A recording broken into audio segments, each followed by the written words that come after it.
Much like with books, music, and film, video games are art.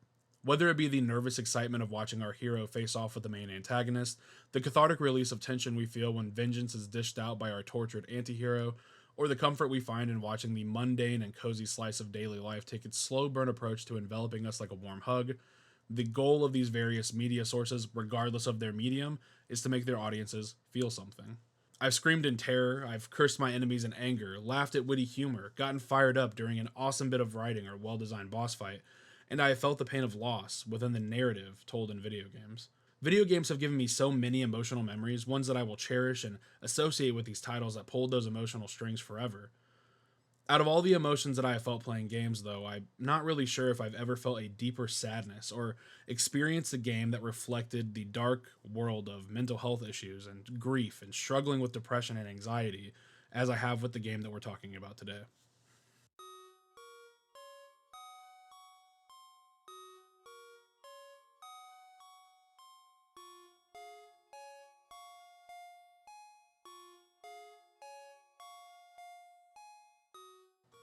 Welcome back to the channel, Flipper Troops. I'm your host, Dylan, and welcome back to Break the Backlog, the show where I sit down and provide my thoughts, opinions, and personal stories about a particular game that I've been playing. Today, I wanted to talk about Omori, as I have just recently finished the game after giving it a dust off the old Steam backlog shelf and immediately getting attached to the story. This is a game that has captivated its community, and while I had done a noble job in avoiding spoilers all these years, I had always heard whispers of how good this game was. I remember picking it up and hearing the Earthbound comparisons, but laughing off the horror tag that was attached to the game because, as we all know, sometimes the Steam video game tags for genre are just atrocious.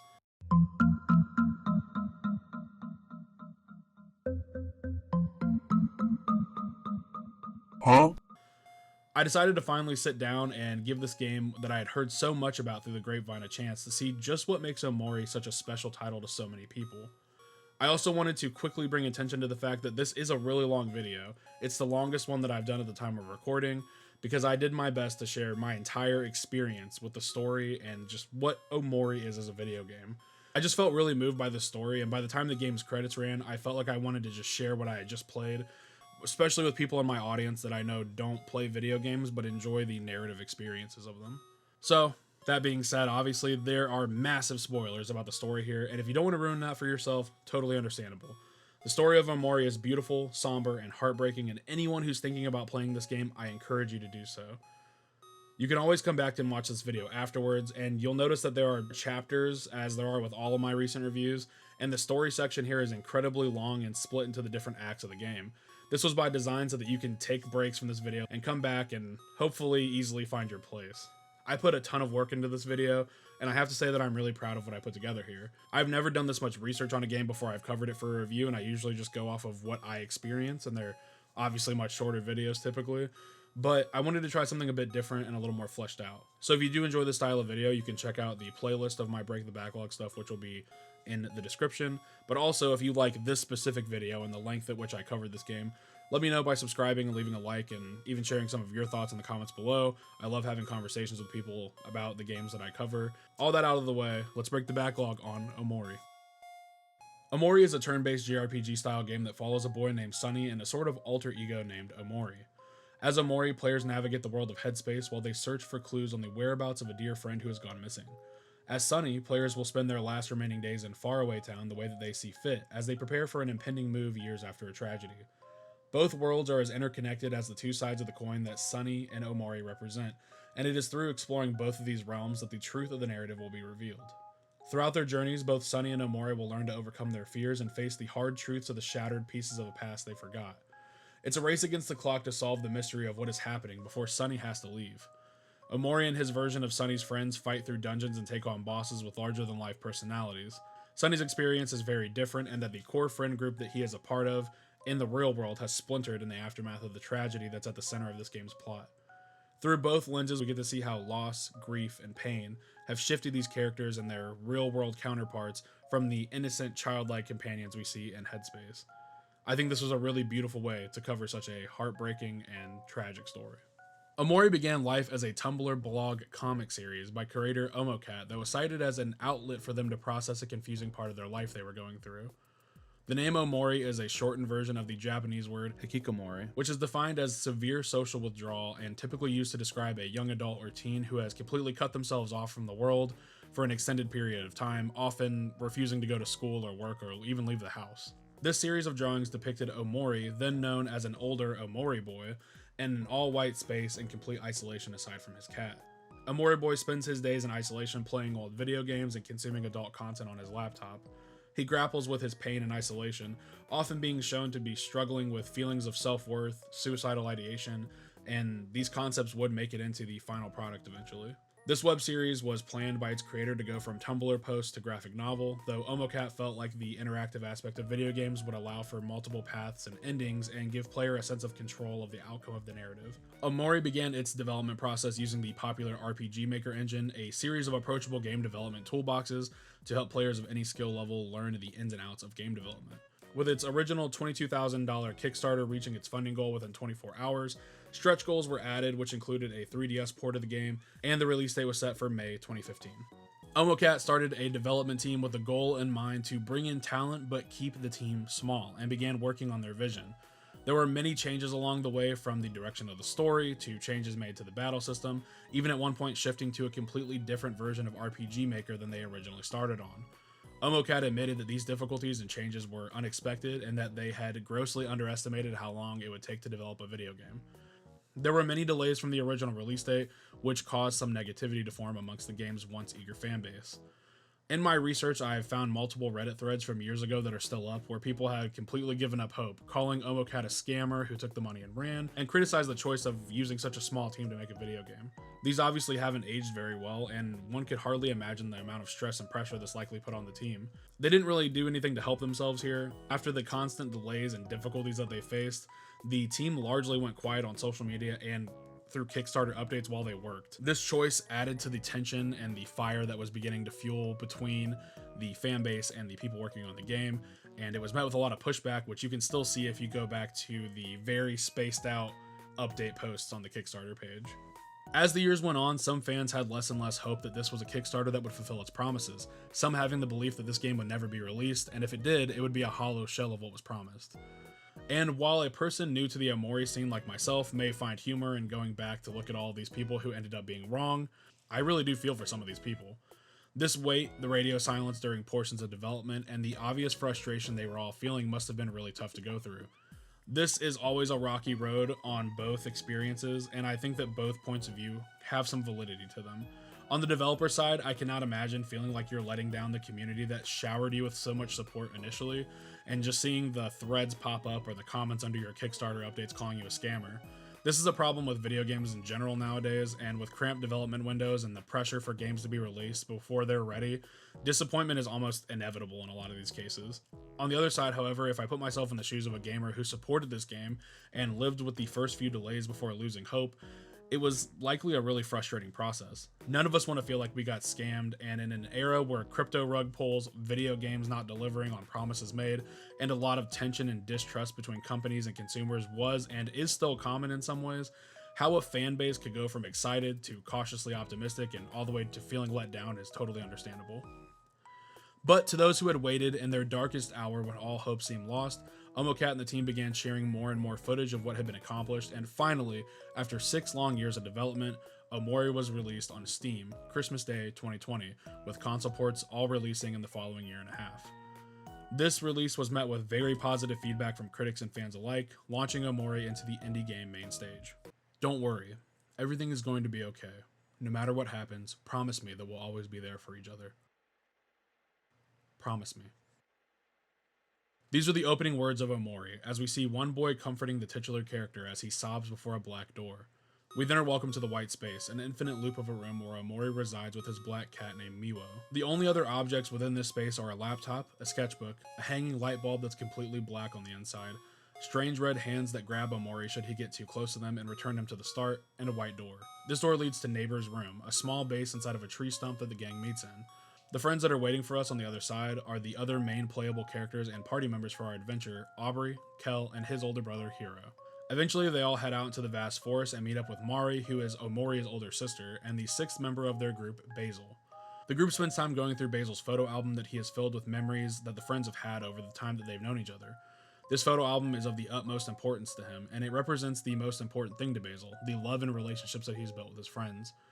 Basil then invites the group to hang out at his house, and after playing a game of hide and seek with the other playground kids and a tour of his beautiful gardens and various plants, the crew finally makes it to Basil's little shoe cottage. The interior of his house is full of the plants he cherishes, and Basil sits his photo album in the center of the floor, the comfort glow of a fire behind him, asking if Omori is ready to put the photos that fell out back into his album. The gang all settle in for what is shaping up to be a relaxing day together, like the many they have had before. As Basil gathers his completed album and walks across the room, a photo falls from it. It's upon inspecting this photo that Basil becomes confused. He can't remember when he took it, or if he was even the one that did. This confusion quickly becomes terror as Basil realizes something about Mari that no one else seems to know, and then the scene cuts immediately to black. This is the first time that the dark undertones of Omori are experienced by the player.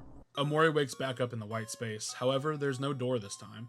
He can run around endlessly and nothing seems to change. Speaking a few times to his cat will eventually bring up the dialogue line, waiting for something to happen. It isn't until the player checks the pause menu that it's clear that there's only one option.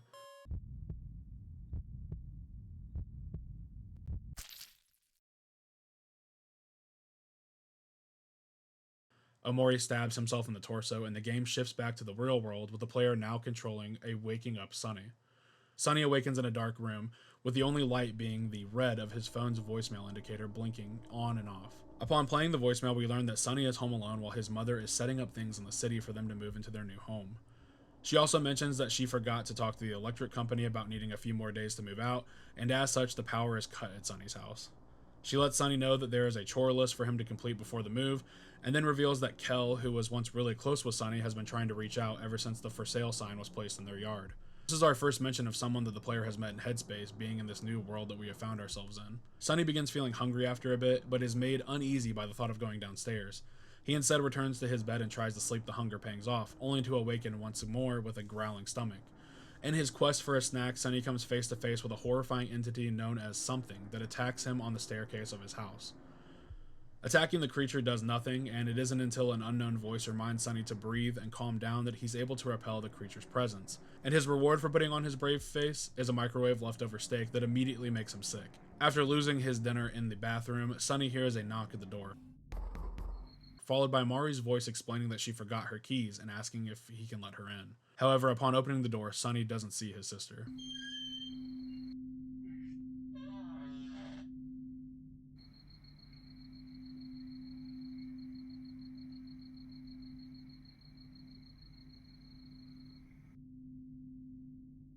After this encounter with a horrifying creature peering back at him, he immediately returns to his bed and drifts back off to sleep. He is braver than me for sure. I don't know if I could have slept after seeing something like that. Sleep once again shifts us back to Omori in the white space, where the white door is once again in its place. This is a brilliant transition here because, as we will find out, Headspace and Omori both exist because of an unknown traumatic event that Sunny has forgotten. Both his alter ego and the world of Headspace exist as a place of safety and comfort for this pain, and Sunny encountering the twisted horror at the door and then immediately escaping to Headspace makes us as the player begin to align our feelings and expectations towards these two places in a way that almost mirrors Sunny's escapism. Putting the player in the shoes of a character in a way that feels this immersive is not really an easy feat, but this transition from horror to comfort did create a sense of expectation that Headspace was a place of sanctuary, a place that Sunny has relied on to cope.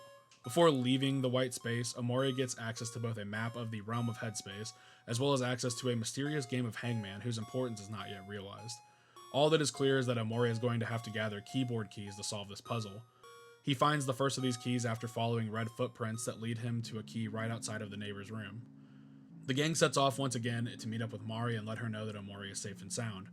From her embrace of Omori, it is clear how much she loves him, and her pleas for Omori not to worry her by disappearing further enforces that she really cares for him.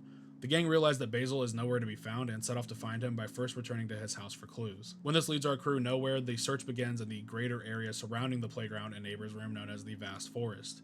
Unfortunately, this offers no help as well, and upon returning to the playground and putting their heads together, the crew decides that their search should be expanded to areas outside the vast forest. The first location offered by Kel is to climb a really long ladder that the team have always remembered avoiding because Omori is afraid of heights. Once again, we see Mari's loving support as she encourages her brother to face his fears. After conquering his fear of heights, Omori and the gang find themselves in a space-themed area called Otherworld. This small community is home to the once great space captain of the space pirates, Captain Spaceboy. However, due to a recent breakup, Spaceboy has been moody and temperamental as he struggles to deal with the pain of his relationship to a girl named Sweetheart ending. Because of his initial relationship, he has not traveled with his space pirate crew in quite some time and revoked his title of Captain Spaceboy, changing his alias to Space Boyfriend. Our hero set off to find a special mixtape that Space Boyfriend made for Sweetheart that one of his cronies says is the key to waking him up in a good mood. The gang sets off to the junkyard to locate this mixtape. The junkyard consists of a combination of old vehicles, trash containers, and space and music-themed enemies that the crew fights before finding the special mixtape. However, the mixtape has been found by a small sprout mole named Rosa, who immediately runs away, leading the four friends chasing her throughout the junkyard. This chase ends when the gang tracks Rosa down to an area clearly marked Do Not Cross. Upon crossing this boundary, the game appears to crash, and a boss fight begins with a window-like program called Attack.omo. A fierce battle commences against this foe who utilizes wide-scale attacks to injure all the party members once its download bar fills up. Our heroes work together to dispatch this foe and then retrieve the special mixtape from Rosa before she unfreezes. Upon realizing this, she curses the friends, promising them that they will regret crossing her. On the trip back to the Otherworld, the missing planet from Space Boyfriend's collection, Pluto, meets up with the four friends, and after they agree to help him hide from the space pirates, he shares his goal of opening up a transportation company. This is the game's fast travel mechanic, and it serves as a way to quickly return to larger areas that you visited before. With Pluto's help, Omori and the gang return to Otherworld with the mixtape in hand, ready to wake up Space Boyfriend and get any idea or clues that he may have of where Basil might be. Our gang is then being told that playing this mixtape would be a terrible idea because Space Boyfriend was dumped by Sweetheart, and these songs would likely send him into a heartbroken-induced rage. But before anyone can stop him, Kel begins playing the music. Thus begins the rage the party were warned about, and they are now in a battle with the heartbroken Space Boyfriend. Well, now he's known as Space Ex-Boyfriend. Upon defeating him, though, Space Ex-Boyfriend comes to his senses and apologizes for his other half taking control. He decides once again to travel with his crew of pirates and thanks the party for helping him out of his slump. The battle that they faced has helped the Headspace group become closer. On the trip out of Otherworld, Omori notices a mysterious shadow that wanders into the pink weeds outside of the town. Upon following it, he is led to a barn where he finds a large picture. After interacting with this picture, he enters a all-black hallway. He climbs a long staircase in this hallway, and at the end of it, he finds a family photo whose faces have all been marked out, sheet music, and the F keyboard key.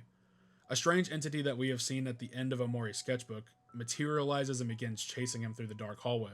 When Omori attempts to escape, we see a flash of a distressed Basil, a monster lurking behind him as he looks at the photo he found earlier. Omori awakes one more time in the white space, and once again, stabbing himself is the only way out. We get another vision of papers falling with an accompanying voice saying, "At that time I saw everything. When you stood here before, did you see it too?" We then get a cut of Basil and Omori facing each other. Something behind you.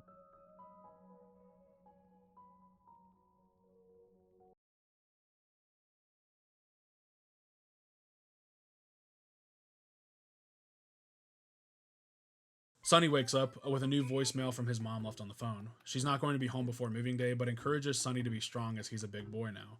She also once again reminds him to finish his chores.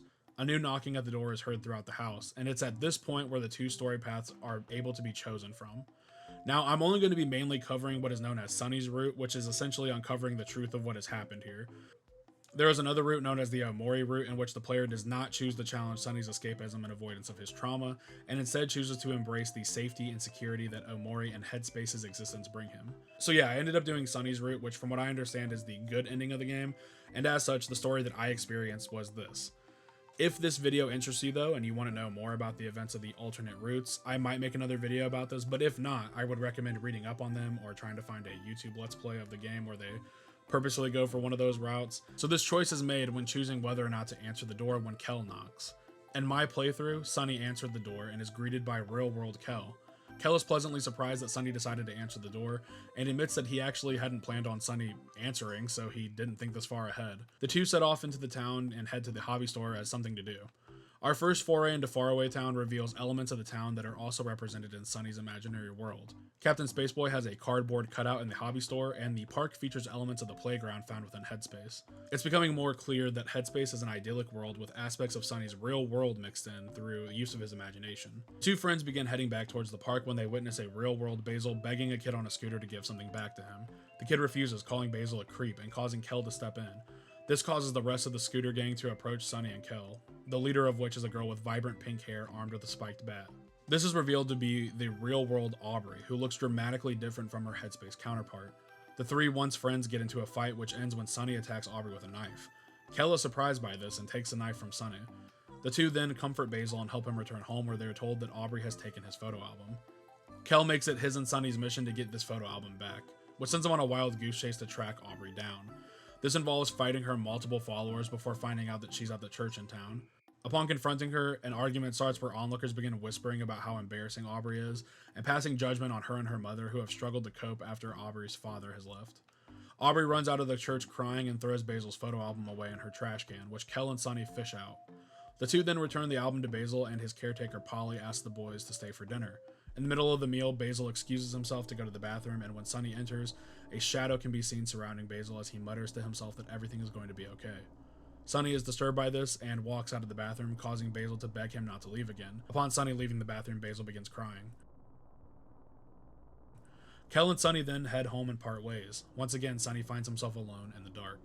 This loneliness manifests through Sunny seeing spiders all over his house, another one of his intense fears. Sunny does his best to retreat to his realm of safety, but once again sees the strange shape that chased Omori in the dark hallways back in Headspace. This shape turns around and changes into the shape of a girl, before becoming a giant spider that attacks Sunny. Sunny hears that protective voice once more, reminding him to block out the little things and focus on what's important. He then remembers how to focus after calming down. The spiders are no longer infesting the house. Everything's returned to normal once again, with Sunny heading off to bed. This time we see visions of Basil comforting Omori, who is curled up by a black door. Basil then fades away, as does the black door, and Omori is returned to white space, where he slowly uncurls, lays back, and relaxes. His comfort zone has been restored, though as we get a glimpse of his shadow, two white eyes appear in it before his vision ends. Back in Headspace, Omori meets up with his friends, and the group sets off into the dense fog of the eerie forest, where a railroad track must be completed for the crew to advance. The problem is that these tracks are hidden behind spiders and their webs that act as barriers. Omori again has to face his fears and confront the spiders, causing him to overcome yet another mental blockage he has. The railroad track leads the group even deeper into the forest, where they are attacked by a horrifying creature known as the King Crawler, whose body consists of the corpses of sprout moles that it's killed. After slaying this creature, the team enters the home of the sprout moles, known as Sprout Mole Village. It is here that they get to use their front row tickets that they got earlier from killing sprout moles to watch a bachelorette-style show where Sweetheart looks for a new lover. Unfortunately, one of the contestants is killed during a freak power outage that the gang fixes, and as such, a vacancy is left in the cast. Hero is chosen because the host thinks that he's handsome, and the show is underway. Sweetheart makes her way on stage and is revealed to be a narcissist who brags constantly about herself and truly believes that no suitor is worthy of her. She sends the first two Sprout Mole contestants to the dungeon, but then takes an interest in Hero. Upon him rejecting her, however, and the group defending him, they are all sent to the dungeon as well. Escaping the dungeon is easy enough because the Sprout Moles were not smart enough to lock the cells, and once topside, the crew explore the castle in search of a way out. They eventually make their way through the Pink Fortress and return to the site of the game show. Before they can make their escape, the show begins again, causing the friends to hide. Sweetheart is then revealed to be her own suitor and marrying herself, which Aubrey rejects too, sharing that she believes that there is someone out there for Sweetheart. When Hero reveals himself again, Sweetheart shows affection to him, which is once again turned down. She then attacks the group out of embarrassment, and a fight breaks out. With her mace and extremely grating, self-centered personality, Sweetheart's approach is to frustrate her enemies through insults and then use her happiness at them being insulted to attack them. The crew eventually defeats Sweetheart, who is then wooed once more by Captain Spaceboy. The two immediately get married, causing Captain Spaceboy to be rebranded once more into Space Husband. Upon approaching the hole left in the stage left by his ship, Omori and the crew leap down into its depths. However, Omori is the only one who actually makes it to the bottom, as the rest of his friends were pulled back towards Headspace. Omori arrives in a library-like area, and upon reading some of the books, he gets excerpts about people whose names are redacted. He finds one more letter key at the end of this library and looks into a cleared out portion of a shelf where he sees Basil facing away from him. Upon Basil turning around, his expression grows fearful, and in the reflection of his eye, we once again see that strange shape from before known as something. A taped key is then shown on screen with the words, "Don't forget, it's in the toy box." Mori awakes back inside the white space, where the black light bulb seems to be radiating energy. He stabs himself once again, ending the first act of the game.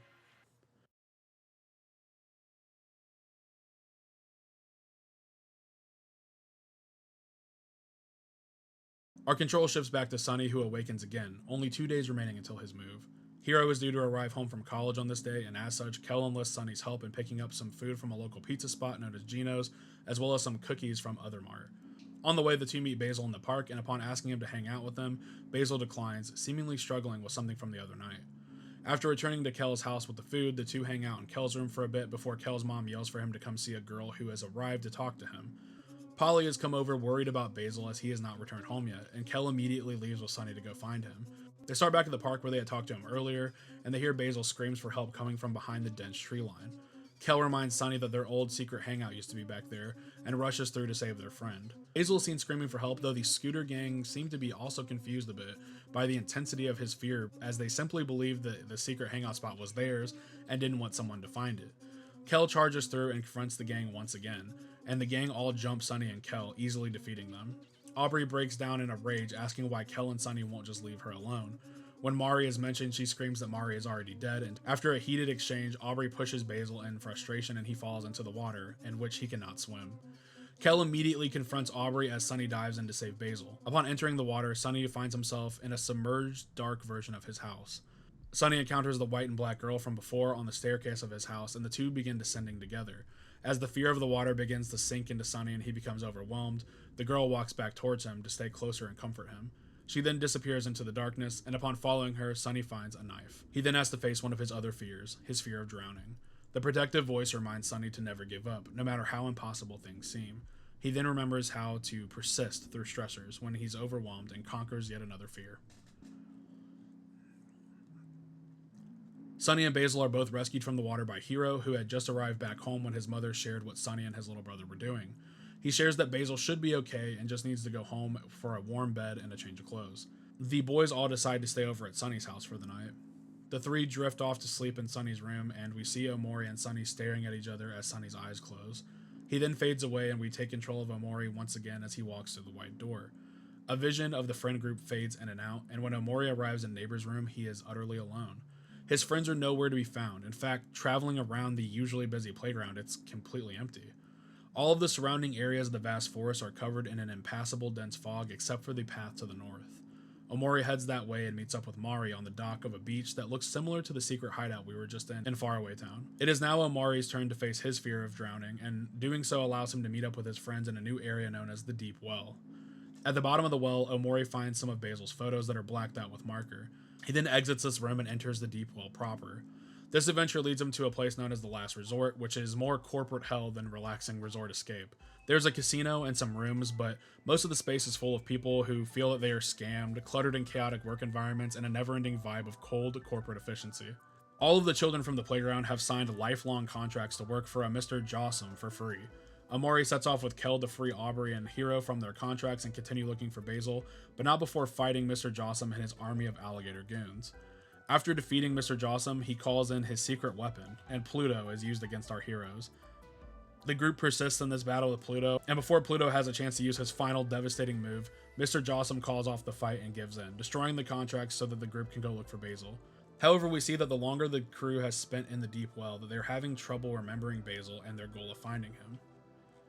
The group then run into Sweetheart, who reveals that she is once again on the hunt for love after ending her marriage to now space ex-husband in just one day. She's off to see 3 sea witches who can create her the perfect lover. The group follow her and meet a whale named Humphrey, who is the secret base of operations for these witches. The friends enter Humphrey's mouth and begin exploring the twisted labs and creations of the sisters. These areas are full of strange creatures, puzzles, and various pieces of Humphrey that accompany the journey. We see Sweetheart reject each and every clone of her made by one of the sisters, and she attempts to flee without paying them, leaving Omori and friends to foot the bill. In her attempt to escape, Humphrey reports that Sweetheart has been dispatched. Sea sisters then attack the children after trying and failing to kidnap Kel, and Omori and friends once again brave battle with the sinister sister trio. After the sisters lose their battle, Humphrey ends up becoming uncontrollably hungry, and the apparent contract that the witches had with him, in which they would reside within him at the cost of feeding him, falls through. None of the sisters have any money left, causing Humphrey to become ravenous and consume them. He then chases Omori and friends throughout his insides before attacking him with an army of his sentient body parts. This fight has various phases. At one point, all of these body parts of Humphrey fuse together into one giant, swollen, gross version of him, and then he begins swallowing them whole, sending them deeper and deeper into his digestive tract. The group eventually find themselves hopelessly lost within him, but then attack his uvula, which causes him to regurgitate them through his blowhole. Humphrey then sinks into the water to take a nap, and the gang have completely forgotten that they were trying to find Basil and that Basil even existed in the first place. The crew follows Humphrey through a new rift-like opening in the water. This leads them to a secret passage in which vague messages about seeking the truth and the journey nearing its end being echoed throughout the cavern. The end of this cavern leads them back to Neighbor's room. The only clue that they have to go on is to return to where it all began. This is where the Hangman's puzzle comes into play. Welcome to Black Space. This is the phrase that solves the Hangman's game that sends the truth into motion. Basil's house is washed in hues of darkness and anguish, like a ominous cloud of pain hangs over the land. The group of friends return to Basil's house, fear and uncertainty making them want to turn back. Omori bravely enters the house and jumps into the void of black space that has eaten its way through the center of his friend's home. Omori lands alone in the black sea of water, his friends nowhere to be found. This is a journey that he alone must make. He ascends a long staircase where at the top he sees Mari and a serene field of egret orchids. Earlier in the game, Basil explains that these flowers symbolize the phrase, "My thoughts will follow you into your dreams." These flowers are seen in the game whenever Sunny gets closer to the truth about the narrative of this game, the truth that he's hidden away and forgotten. And that truth is closer than ever now, with this field of egret orchids symbolizing that Mari is at the center of the truth. As Omori approaches Mari's casket, she transforms into a monster that lunges at him before fading away, and in her place lies the Black Door. Omori enters the Black Door, and the phrase "Welcome to Black Space" appears on the screen once more. Each of the letters turn into a black key that Omori must find to unlock various doors within the Black Space. As Omori travels in the Black Space, he finds that it's a realm nearly identical to the White Space except with a few changes. Aside from the obvious shift from white to black, the Black Space contains a picnic basket, the doors he must go through, no light bulb, and the glowing eyes of unknown strangers wandering endlessly around the void. Entering each door takes Omori to various distorted realms in which he finds fragments of the once safe world of Headspace. Traveling through these different warped realms will have Omori face all kinds of terrors and thoughts. In one room, he finds something, the strange figure that's been chasing him and Sunny throughout the game. It materializes and follows him around, repeating that it loves him and chanting "liar" over and over. At some of the final doors, we find Basil, who is excited to see that Omori came to save him. Though in each of these doors, whenever Basil is about to tell Omori the truth, or something nearing the truth, he dies in a gruesome way. Once all of the doors have been explored, Omori enters a final door with an ominous red glow. He exits onto the cliffs of a snowy mountain and begins his ascent towards the church like the one in Faraway Town at the top of the stairs. In this church, he finds Basil, trapped by shadows and suspended above the church. The stranger calls Omori Sunny and tells him that the truth is there before rejoining his body. Basil slowly is consumed by the shadows as he apologizes to Sunny and begs for forgiveness. Omori enters these shadows after him and sees the red glow of Sunny's house's sliding glass back door. Basil tells Omori that they should go together, before hands rip through the doors and drag him out. Omori follows Basil's bloody claw marks, finding his fingers along the way. At the top of this path lies Basil and the clutches of the red hands found in both the black and white space. They hold him still while Omori stabs Basil and kills him. Omori then ascends to his throne made of hands where he sits in isolation like he always has. Back in Faraway Town, Sunny awakens to the sound of piano playing, and upon inspecting the piano room, he finds Mari playing a song. She shares that she feels guilty for putting too much pressure on Sunny to be perfect for their last recital together. She apologizes and asks if Sunny wants to play their duet now, as they never got the chance to. Before he has a chance to answer, Hiro then enters the room and Mari immediately disappears, with Hiro saying that he thought he heard the piano playing. Sunny then returns to his room and goes back to sleep, ending the second act of the game.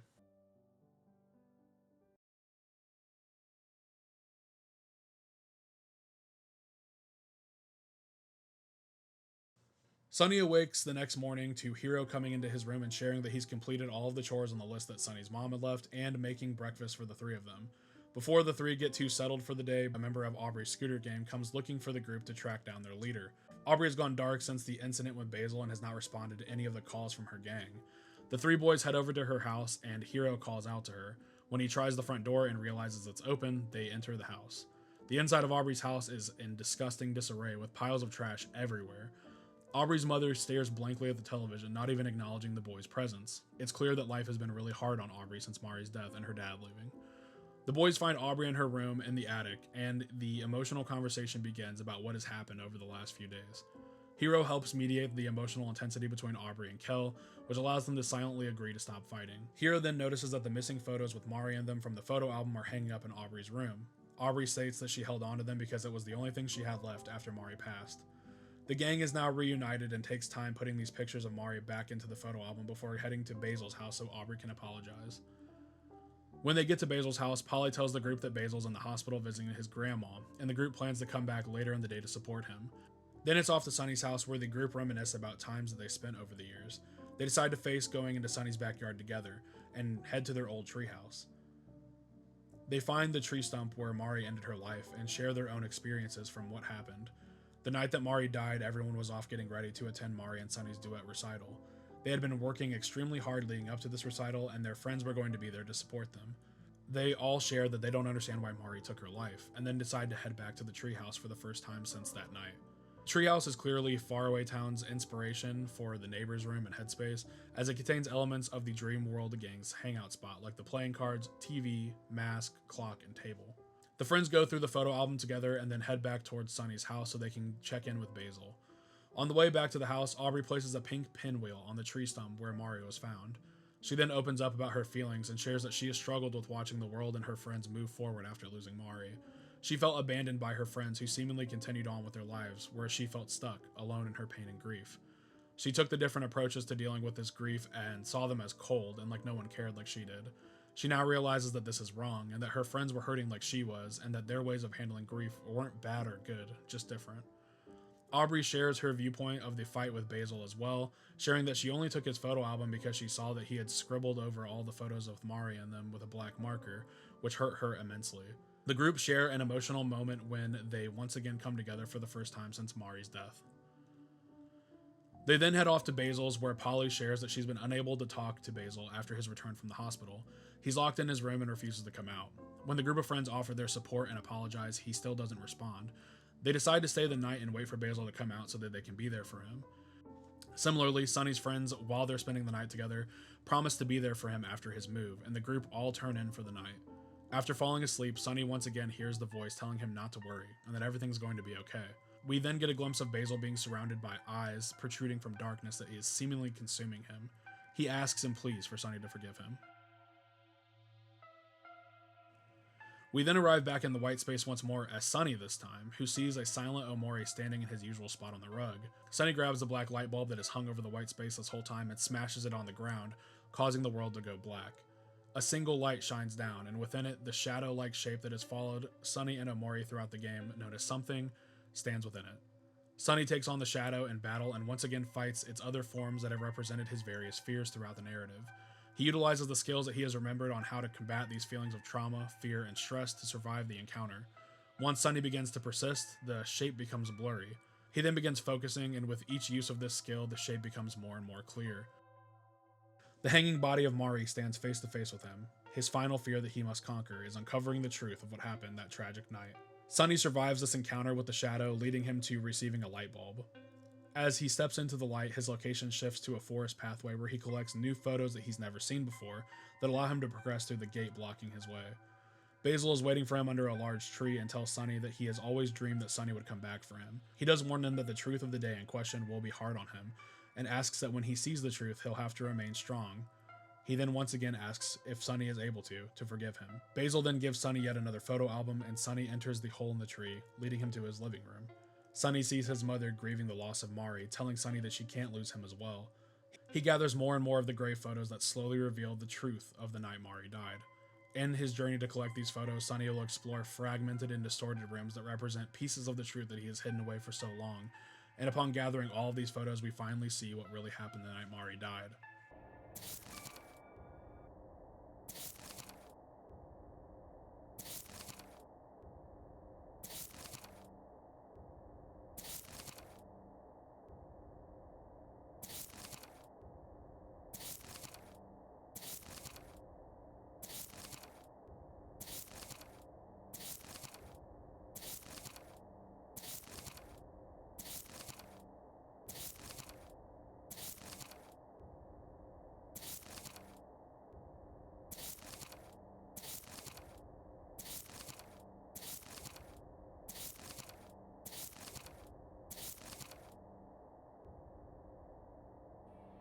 On the night of Mari's death, her and Sunny were preparing for their duet recital. This is why in the real-world photo album, Sunny is shown receiving a violin for Christmas.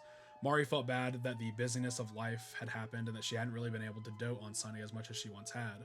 The group got together to buy Sunny a violin as a way for the two to spend more time together. However, because Mari is a perfectionist, she wanted everything about this duet to be perfect. She worked with Sunny day in and day out to learn the song, the only song they played together. This once sweet and thoughtful gesture became a source of contention as Sunny struggled with feelings of inadequacy and not being able to spend time with his other friends because of this constant practice. This tension culminated on the night of the recital. Mari and Sunny get into a massive argument, causing Sunny's violin to be destroyed at the bottom of the stairs. In the heat of the moment, Sunny pushes Mari to get away from her as she's yelling at him for breaking his violin, causing her to fall down the stairs to her death. Sunny was shocked and couldn't believe what he had just done. All he could do was drag his sister's lifeless body into her bed, where he sat beside her sobbing. His sister, who had been so loving, who had cared for him so deeply, was killed by his own two hands. Sunny begins shutting down, and Basil, who witnessed everything that had just happened, immediately cannot accept that Sunny would have killed Mari. Basil really struggles with this black and white mindset that Sunny is a good person, and therefore he couldn't do a bad thing. He also was afraid of what will happen to Sunny if others think that he killed his sister, and so he devises a plan to save Sunny, who he truly believes is innocent. Basil and Sunny drag Mari's body out to the backyard, where Basil uses a jump rope to hang her corpse, staging her suicide. They leave her body swaying in the wind, and as the boys turn around to look at her one last time, they notice that half of her face is visible, one eye glaring at them from behind her sea of dark hair, which traumatizes them. This is why the entity known as Something that appears to be an odd shape exists. It's the distorted shape of Mari's face from behind her hair that the two boys fled from. Sunny becomes overwhelmed with the intense combination of grief, trauma, and guilt that he experiences after the events of this day, and as such his mind created Omori and the white space as a place to protect himself from the memories of his sister's death. He felt out of touch with his friends that he had once held so dearly and escaped to his imaginative world of headspace that was a sanctuary from his pain and isolation. It was a place where he could be with his friends eternally and live out memories of happier times forever. Headspace Basil disrupted this peace and serenity when he remembered what had happened, and as such, he threatened the peace that Omori and Headspace had brought Sunny. It's also why the final mandatory areas of the game, like the Last Resort and the Deep Well, attempt to provide jobs for the party to keep them all busy for all eternity, and erase their memories of Basil and their goals respectively. Omori has been continuing this cyclical adventure over the years, and every time the truth threatened to slip through the cracks, Omori would find Basil and then reset the world of Headspace to continue to keep the peace and protect Sunny. Sunny wakes up, now remembering the truth of what happened that night, and realizing that Basil has struggled with it this entire time as well. He enters Basil's room and finds him consumed by his version of something, a traumatic memory of Mari burned into his mind. Basil is in the midst of a mental breakdown, cracking under the guilt and isolation that he suffered. He has planned to take his life with his gardening shears, and promises Sunny that everything's going to be okay. Sunny's own version of something rises behind him, and the two begin a violent fight, where Basil is trying to basically save Sunny from his something. The fight ends when both boys become severely injured and Basil stabs Sunny in his right eye, the same eye that the two boys saw on Mari's face when they looked back at her body that day, and the same eye that Sunny's something was created from. Both boys pass out due to their injuries. While asleep, Sunny navigates his way through faraway town and returns to his house where he sees Basil. Basil apologizes for causing Sunny so much trouble and shares that he believes that everything will be okay and that he wants to believe that their friends will forgive them for what happened that night. He then asks Sunny to make more memories with him one day. Sunny then enters his house and finds that it's the way that it was when Mari was still alive. He finds his sister at the piano practicing away, and after talking to her, she once again shows support for her little brother. She gives understanding to the weight of his guilt and the pain that he has been running from. She promises him that she will always be there for him, and as long as Sunny remembers her, she will be there to support him. Sunny then enters the closet that has been inaccessible until this point in the game and retrieves his broken violin from the toy chest. Leaving his house transports him to a rainy street where various streetlights allow him to glimpse into happy memories with his friends, moments captured in Basil's photo album of happy times. These memories slowly rebuild Sunny's violin until he reaches his destination. He arrives backstage where his friends have been waiting for him. They shift from their childlike appearance, similar to their headspace versions of themselves, to their real-world selves, symbolizing that Sunny is accepting reality for what it is and not the idyllic past that he has spent so much time in as Omori. Sunny takes the stage and begins playing his violin, though the emotions of playing an instrument tied so closely to his sister's death for the first time since she passed, in addition to the pain and accepting the truth, has caused him to drop to the ground and enter the white space. The last thing for him to face is Omori, his once protector, the half of him with access to all of his strength for so many years. Sunny uses his violin and skills in which he remembers his friend's support for him, their promises they've made, and the connection to his violin that allow him to take on Omori in different phases. However, Omori is just too powerful and strikes Sunny down. All seems lost, until Sunny decides to continue. For the first time since Mari's death, Sunny stands up and faces the darkness and adversity that he has run from for so long. He turns back to Omori and begins playing his violin once more. This time, he is accompanied by the soft piano keys of his sister. The two can finally play the duet that they never got the chance to play, with memories of their lives together and with their friends flashing through Sunny's mind. He remembers the happiness they shared, the love they all felt for each other. This is his strength, the strength that he can use to defeat Omori. Just like she has so many times throughout his life, Mari once again becomes a pillar of support for her brother and sees him through his darkest time. She once again helps him face the things that he is afraid of and overcome his final fear that he has struggled with for so long, which was his pain, fear, trauma, guilt, and grief that he sealed away. Omori embraces Sunny at the end of the duet, drops his knife, and fades away. This final wall that Sunny has destroyed causes him to wake up, leaving the white space forever, and his acceptance of the truth causes him to finally grieve the loss of his sister. He then makes his way to Basil's hospital room, where he sees his three friends gather around the hospital bed. Sunny then speaks the first words that he has in this entire game: "I have to tell you something." The credits then roll as we see presumably Sunny's viewpoint as he looks out the car window as he and his mom move to their new home. And this is the close of the story of Omori that I experienced. From a visual perspective, Omori is gorgeous. This game takes on that 16-bit approach found in games that it took inspiration from, with the most clear example being Earthbound. The fact that every single character and enemy in the game has different hand-drawn sprites and various emotional states throughout the game are represented in these sprites is just insane to me. And this amount of dedication to making the presentation matter in a game whose story is this beautiful and emotionally charged is something that I thoroughly loved about this game. The Headspace versions of Kel, Aubrey, and Hero share this dreamlike purple tint to their hair and eyes, and the palette used matches the soft, pale pastels of the world around them. Omori is the only one in the group that is in black and white. Each character in the party also dons their sleeping attire, such as Hero's striped pajamas or Kel's shorts and tank top combo. Their real-world counterparts take on more realistic hues and are also older than the party in Headspace, as these versions in Headspace seem to be frozen in their younger days when life was more carefree and happy. These different versions of the main cast are representative of the respective realms that they exist in and the thematic and narrative purposes of the worlds that they serve. The two different worlds that this game takes place in were both crafted with clear and distinct styles to represent what plot devices each world consisted of. The dreamlike world of Headspace is a vibrant shade of pastel colors. Due to it being a representation of protecting its creator from trauma and grief, the realm has a softer aesthetic, with lots of care and attention taken to create a world that seems whimsical, carefree, and imaginative. This gentle palette extends to all aspects of Headspace and gives this childlike imagination and innocence quality to the world. This is a brilliant decision for the art direction, as Headspace and Omori are meant to be the realm of safety built on happier days and memories of hanging out with friends. Headspace serves as a place where humor and imagination run rampant, as seen by the various denizens found within Headspace, and their often cartoon-like qualities. This can be something as simple as taking their names and making a play on words, such as the muscles that we would find in our world's bodies of water, and instead replacing the insides with a flexing bicep muscle in the shell. These imaginative and often childlike takes on the inhabitants of Headspace are charming, and it's yet another layer of safety and innocence in this realm.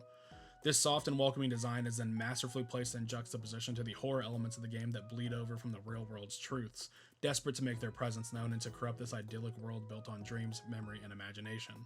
I really enjoyed traveling and seeing the various areas of the Headspace map, each with its own unique identity, themes, bosses, and stories to tell.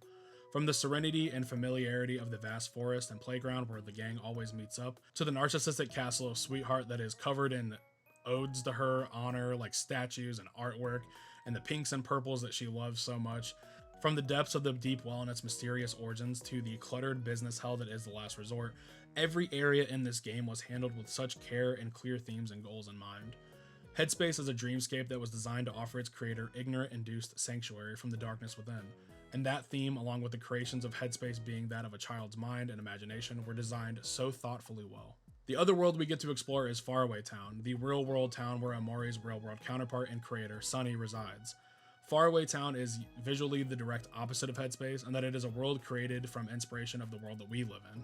Because this realism is in contrast to the idealistic, childlike innocence and wonder that Headspace is drenched in, Faraway Town's palette is full of more realistic and tame hues. The quiet suburban neighborhood contains 4 streets of houses, a church, a park, and a strip mall sort of shopping plaza with a pizza restaurant, a hobby and game store, a home improvement store, and Other Mart, a supermarket that offers various goods inside. The contrast between Faraway Town and Headspace is very distinct. Residents from Headspace that appear on the playground are representations of real-life citizens of Faraway Town, with that imaginative dash of creativity thrown in to take their real-life world characteristics and dial them up to 11. Though the quaint town of Faraway may be less surreal, it's actually where most of the darker elements of the game take place. Nighttime especially becomes a time associated with haunting visions of truth, desperate to escape, and it's in these moments where Faraway's town design really shines. The art direction of these tense and chilling moments is such a shot of stark terror in a game that otherwise appears to be cozy and inviting. This isn't to say that Headspace is void of scary or tense moments, but I just found the real world to have more oomph with these scary moments. There's this overall sense of existential dread when Sunny is left alone in the dark. That is until these two worlds collide and things start to become less and less boundaried off, as we see more and more aspects of the real world bleeding over into Headspace, and the white space and black space themselves are completely just insane. Overall, everything in Omori, from the creative imaginary world that is Headspace and the goofy over-the-top characters, enemies, and environments, to the cookie-cutter realism of the American suburb, the team worked with such care and attention to details to make these two places feel distinctly different as they serve different purposes for the narrative. I also wanted to highlight the various animated cutscenes and more cinematic moments this game features, because while they may be simple in scope sometimes, they do such a good job in evoking emotions through deft hands at both subtlety and showing without telling. The artist behind bringing this game to life did a wonderful job, and everything from the colorful cast of characters to the climactic and emotional heavy story moments were made with so much care. It's easily one of the most impactful and memorable art styles and directions for a game that I have played in recent memory. The sound design of Omori follows the same high marks of quality found in the visuals and the presentation of this game. As a whole, it's just fantastic. Sound effects in battle are varied to keep the fighting sonically interesting. Each weapon type, for instance, used by each of the main characters has a unique sound to it. Omori's knife has that sharp, piercing slash of a comic book blade. Aubrey's bat has a punchy thud as she slams it into enemies. Kel's various sports balls feature a kickball-like twang as they bounce off of adversaries, and Hero's various cooking utensils all have a metallic, blunt sound as he serves up ass kickings. The team also did a good job in creating scary soundscapes to bring forth the tension and anxiety of the game's darker moments. There are sharp instrumental sounds that rip through the seemingly cozy scene to accompany a dark revelation or big story moment. I really like this game's approach to designing sounds of varying emotional tones and their attention to using musical instrumentation as a horror device. This is especially important because music is at the core of the tragedy that befell Mari. Playing with these sounds created by musical instruments as horror elements just does such a strong job of reinforcing the pain of remembering and how something we once loved or associated with someone we loved can be so painful to us. Now, while the sound effects here are all great, what really carries this game in the audio department is the absolutely fantastic soundtrack that is one of the best examples of a video game's music doing its absolute most to synergize with the vibe and visuals and storytelling. Every single area, moment, battle, emotional story beat has an accompanying piece of music that pairs with it so incredibly well that this may be one of my favorite gaming soundtracks of all time. There are so many beautiful songs found within the game's soundtrack, and I am for sure going to be listening to this music outside of playing the game. My favorites of these have to be Spaces in Between, which is a cerebral melody that can loop forever and I would find it comforting.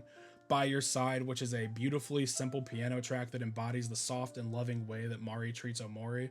And, of course, the final duet, which when combined with all of the visuals and context that we have built up about the relationship between these two siblings and all of the characters within the game, is a beautiful and heart-wrenching song. There are so many high points on this soundtrack, which is huge because, as I said before, music is an important part to the story of Omori. At its core, Omori is a turn-based RPG, and as such, combat is a focal point of that experience. Omori's battle system is a typical JRPG turn-based system in which the party characters and enemies take turns to attack each other or use abilities and items. Players will have to manage both a health bar and juice bar, which is sort of the mana pool for this game. The abilities in this game can be skills that do damage, heal, buff or debuff stats, and cause enemies to feel certain emotions. These emotions operate as a unique rock, paper, scissors style of combat and strengths and weaknesses based on the 3 emotions of anger, happiness, and sadness. These emotions all come in 3 different severities and each offer different effects while the character or enemy is in this emotional state. Sadness raises defense but lowers speed and causes incoming damage that hurt both the heart and juice gauge. Happiness increases the character's luck and speed at the cost of lowering their chance to make contact when hitting an enemy. Finally, anger raises the character's attack at the cost of their defense. The more heightened the emotions are running, the more potent the buffs and debuffs on the stats affected are. There's actually technically 6 emotions seen within the game. The default one that characters feel until an emotion is applied to them, known as neutral, and some characters being able to be both afraid and stressed out. Other than neutral, these other 2 aren't as common as the main 3 or 4, I guess, and it is these 4 that most of the combat system revolves around. Omori also takes its own unique spin on the teammate tag function that we've seen in games like the Persona series, in which a character can follow up a party member's attack. In Omori, this is done by utilizing energy from a meter that rises every time an enemy deals damage to a party character. Once a character attacks, they will have the option to tag their teammates in various ways that relate to their personalities and skill sets. For Kel, this means passing a ball to one of his teammates who will deliver a unique follow-up attack. For Aubrey, she can attack again and get different emotions from looking at her friends. Hiro calls out words of encouragement that heal the other character he calls to and allows them to attack again. Omori's main 2 choices for these follow-ups are the only ones that don't include another teammate, but he does also have access to Release Energy, which is the skill that allows the party to launch a combined assault on enemies, dealing massive amounts of damage and buffing the party's stats. This serves as sort of an ultimate attack and allows the crew to dish out some crazy numbers in return for saving up 10 energy. Each of these friendly follow-ups level up after big moments in the story when the friends come closer together, causing the cohesion and effectiveness of these attacks to improve. Equipment also plays a vital role in the combat system, with all characters except Omori able to find various weapons throughout the game to equip that all have their own stats and sometimes special perks. There's also charms, which are wearable items that give players various buffs like more health, defense, or attack. On the consumable side of equipment exists snacks and drinks, which replace the health and juice respectively. There's also toys, which are one-time use items that can damage enemies, buff or debuff combatants, and apply emotions to characters. I found the combat here rather enjoyable. I've always enjoyed turn-based battling systems, and Omori features a lot of the best of quality of life decisions that modern turn-based JRPGs have adopted. This includes swapping random encounters for encounters that only happen when an enemy sprite makes physical contact with the party in the overworld. These overworld sprites meant that I could avoid battles for the most part if I wanted to, and I'm always a big fan of that approach. I also enjoyed that there was never a feeling that I was falling too far behind, as the game's amount of battles is pretty fair, and it never feels intrusive or overwhelming. Grinding was pretty easy to achieve due to how quick the battles can be, and this was a nice touch to keep the narrative flowing. There were a few boss fights that gave me some trouble, though the save points are typically pretty generous and allows you to go back and make changes to your skill sets or make different equipment choices. Aside from all the fighting you'll do in Omori, the exploration of the worlds and headspace in Faraway Town is obviously a pretty big portion of the game as well. Some of these puzzles call for tagging in a friend, which allows the player to take control of another party member and use them as the leader of the party, to use their unique traversal abilities to open up previously inaccessible pathways to them. Omori can cut through softer roadblocks with his knife, Aubrey smashes heavier roadblocks in with her bat, Kel can climb raised platforms and throw projectiles to activate puzzle components, and Hiro can use his charm to make unreasonable NPCs more agreeable. There are also puzzles that require a bit more brain work than just using these skills that are found at various points within the game and may require you to do some critical thinking. Other than puzzles, players will also find side quests where various denizens of Headspace and Faraway Town will enlist the party for various fetch kind of quests. There's a lot to do here, and like I said before, I obviously didn't experience everything in my first playthrough, but the gameplay here is really solid. I want to reiterate something that I said in the intro of this video that really sums up my feelings about this game. I'm not sure in all of my years of gaming if I've ever played a game that has evoked as much of an emotional response for me as Omori has. This game tackles very dark, very graphic, and very traumatic topics so well, and it manages to tell such an emotional story that offers such wonderful symbolism for grief, depression, trauma, and overall pain and guilt associated with loss. A lot of my opinion comes down to the game's ability to show and not tell. The subtlety that this game exists in allows some level of interpretation, and I really enjoyed the meanings that I found within this game. Some of these include the various quest lines and boss fights that the party goes through in their journey to find Basil. I noticed that these act as roadblocks to distract the party from the main goal of finding the truth that Basil is trying to share with them. This is such a clever way to depict the feelings of being lost in the cycle of grief. Many of you who have watched my channel for a little while know that I've lost a child not that long ago, and the pain and grief that me and my wife go through is constantly changing, and it's never a clear path to navigate. I remember reading on some information about grief that we received that it's vital to allow yourself to feel the deepest pit of sadness that you will feel. The information continued saying that when people repress these feelings or refuse to face that deep pit of despair, they struggle with processing their feelings for an extended amount of time. Now, it's important to do this when a person is truly ready to face that sadness, because grief has no time limit, and however long you need to grieve, or however long you feel the way that you feel, and however you feel, are all valid. I do think that these diversions, as well as the reveal that Omori had been continuing this cycle over the years after Mari's death, are a fantastic representation of this feeling of avoiding our true pain hidden deep within ourselves when we lose someone we love. It's only by Sunny delving into the darkness and accepting this deep pit of despair and anguish that he's been avoiding that he is ultimately able to break his cycle. While this game does take a more literal reason for the guilt because Sunny did accidentally kill his sister, I think that anytime somebody loses someone, we do feel feelings of guilt. We always wish that we would have spent more time with them. Our first touch with death is something that I often think rocks that sense of invincibility that a lot of us have, or that belief that there is always a way to fix things or that things will work out somehow. I found Omori's depiction of the complex emotions of loss and trauma response to be both accurate and something that I easily identified with. Each of the friends handled grief in their own ways. Hiro buried his head in his academic career to get away from faraway town and go to college. Kel got busy with sports and made more friends. Aubrey changed her look and took on a new personality to push everyone away. Sunny shut himself away and isolated himself while also repressing memories of what had happened to protect himself. All of these responses are ones that effectively represent real-life responses to loss and grief, and taking care to include these different coping mechanisms as well as creating tension amongst the people who are grieving in their own way was brilliant. Not everybody grieves the same way, and this can cause tension between people and cause fights. The symbolism and representation of feelings and the way that the game immerses the player in these feelings and the various characters is just equally as brilliant. A great example of this is Omori stabbing himself to leave the white space. This first time this option is offered, it's supposed to be shocking and a dark tone setter for how disturbing this game may be. However, as we the players continue, we get used to this pattern of doing this to leave the white space and are effectively experiencing what it is like to utilize self-damaging coping mechanisms over time. Eventually, we become so used to the pain that we cause ourselves that it just is second nature. When we can't control pain that we are actually going through, sometimes our mind creates pain for us to inflict upon ourselves so that we have some level of control over something. This sometimes causes people to constantly turn to self-destructing methods of coping when they need to escape. This game also helped me challenge the beliefs that I had about my own grieving process. Since the loss of our son, I have sought out quite a bit of media in terms of books and movies that have trigger warnings for death and child loss. I always assumed this came from a place of self-hatred, a need to punish myself for my failure as a parent, and the deep feelings of guilt that I have. And while I still think that this is definitely part of it, playing Omori made me realize that a bigger part of this may be my way of facing my internal fears, of triggering these painful memories and emotions through exposing myself to them. I won't go too into detail about the other parts of this game as I covered them earlier, but what I will say is that Omori has a lot going for it. The battle system is pretty fun and never felt like it dragged too much. The various settings throughout the game all serve a thematic purpose. The presentation from both a music and art perspective is flawless in my opinion, which just makes the engaging story that much more impactful.